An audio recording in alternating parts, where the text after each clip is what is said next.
Hi! இன்னைக்கு நம்ம எங்கே வந்திருக்கோம்னா, யாழினியோட ஸ்கூல் பிடிஎம்க்கு தாங்க வந்திருக்கோம். இதான் யாழினியோட ஸ்கூல். குகனும் நானும் வரேன்னு சொன்னான். அதனால் அவனையும் கூப்பிட்டு போனேன்.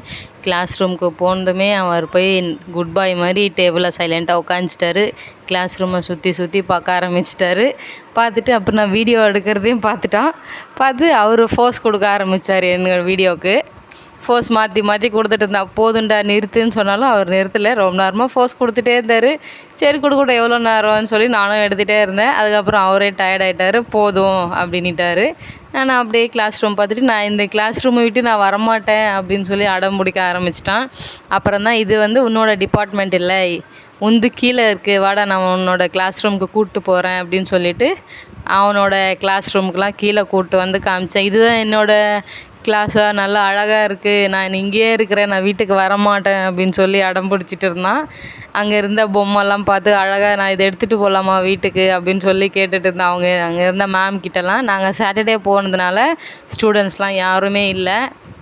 அதனால் நான் இங்கேயே இருக்கேன்னு சொல்லிகிட்டே இருந்தான் அவன்.